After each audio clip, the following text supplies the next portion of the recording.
Buongiorno cari amici camminatori, pellegrini e viandanti. Venerdì 28 febbraio, ultimo giorno del mese di febbraio, e avevo promesso a Lorenzo di fargli un regalo per il suo 50° anniversario di matrimonio e l'ho portato qui su. Siamo sul gruppo dei Lagorai al cross di Conseria, quindi 2257 metri circa. È una scia alpinistica conosciutississima e famosa. Noi l'abbiamo fatta con le ciaspole. Contento Lorenzo? Ah, bellissimo, bellissimo, bellissimo. Abbiamo trovato... neve tutta bianca e soprattutto farinosa e fresca. Vabbè, dal cross di Conseria vi salutiamo e alla prossima. Ciao amici. Ciao.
Eccoci cari amici, un brevissimo report al termine di questa nostra bella escursione con le ciaspole. Allora, come avete visto, siamo partiti stamane da Ponte Conseria in Val Campelle. Oggi è venerdì 28 febbraio. Siamo saliti per la strada forestale in direzione di Malganassere. E lì abbiamo cominciato la nostra salita, così un po' ad occhio, un po' a naso, in direzione del cross di Conseria, 2252 metri.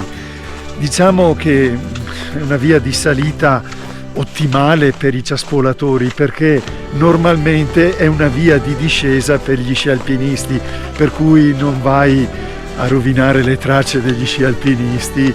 Ecco, si può salire bene, è ripida. Noi abbiamo tenuto le ciaspole fino all'arrivo. Certo, abbiamo trovato una neve non tantissima, però molto farinosa, molto soffice, e così 2 giorni fa ha nevicato e probabilmente anche i prossimi giorni nevicherà. Comunque una cima di grande soddisfazione. Peccato che quando siamo arrivati su verso mezzogiorno il meteo si è un po' guastato, qualche nuvola, però del resto ce lo insegna anche il matrimonio del buon Lorenzo, così 50 anni di matrimonio oggi festeggiati al Croz di Conseria, bellissimo, dice Lorenzo.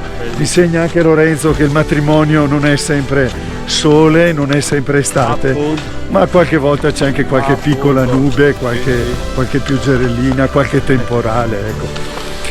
Bene Lorenzo, contento allora? Ah, contentissimo, contentissimo, abbiamo fatto una bella gita, veramente bella. Una bella escursione, Ecco, sì, sì, dai.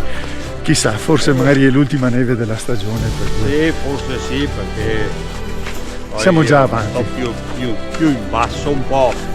Siamo... Tutto lì, insomma, ma bello, veramente bello. Pensavo a venire giù, è stato veramente bello, pensavo sì, fosse pericoloso, ma No, niente, nessun pericolo. Allora cari amici, da Dario e da Lorenzo, continuate a seguirci e un augurio di buona montagna a tutti. Ciao! Ciao, ciao.